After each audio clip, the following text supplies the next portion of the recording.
I had the craziest dream last night about a girl who was turned into a swan. But her prince falls for the wrong girl and she kills herself. Black Swan is the latest film from Darren Aronofsky and the current critical darling of the film world. The story follows Nina, an immaculate ballerina played by Natalie Portman. Nina is a perfectionist and a flawless dancer. She never makes mistakes, but she doesn't have the passion that some of the rougher dancers do. In 4 years, every time you dance, I see you obsessed, getting each and every move perfectly right, but I never see you lose yourself. Ever. When the time comes to cast the lead in Tchaikovsky's Swan Lake, there's no doubt Lily would give a perfect performance. The lead has to play both the white and black swan in the ballet. Not some control. Seduce you. Not just the prince, but the court, the audience, the entire world. Come on, attack it! Attack it! While Lily is perfect for the innocent, perfect white swan, the ballet's director, played by Vincent Cassel, worries Nina doesn't have the burning zeal needed to seduce the audience as the black swan. If you've seen the trailer, and if you haven't been hiding under a rock for the past month, you must have, you know how the movie plays out from there. Lily, played by Mia Kunis, steps in. She's imperfect, but frenzied on the dance floor, and she seems the perfect fit to play the black swan. Imprecise, but effortless. She's not faking it. At the beginning of the second act, Nina is in fact given the lead in the ballet, which means she's going to have to tap into her darker side before she actually takes the stage as the black swan. You bit me? I can't believe you bit me.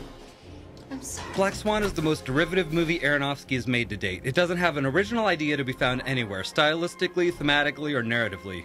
It's a very conventional psychological thriller, and Aronofsky borrows most of his ideas from David Cronenberg and Alejandro Jodorowsky.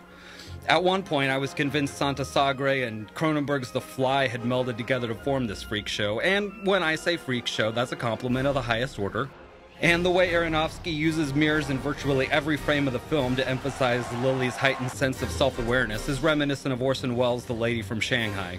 But for all its stolen ideas, Black Swan is the first film Darren Aronofsky has made that I'm endorsing without hesitation. Actually, it's the first film by Aronofsky I've liked at all.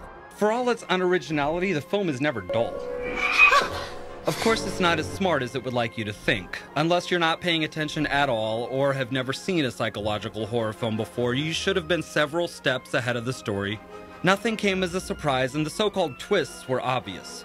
But we don't watch horror movies for their subtlety, and as far as psychological thrillers go, Black Swan sets Lily's desperate tone very well. It traps us inside her world as long as we're willing to forgive Aronofsky for promising to surprise us and then taking us exactly where we knew he was going all along.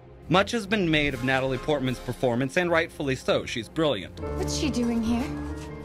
This might be the first time in a while a shoe-in for a major Oscar has actually lived up to its hype. Portman is more muted and understated than Black Swan itself, and while Black Swan is never surprising, there are a few moments when it is shocking. I'm the resident film snob.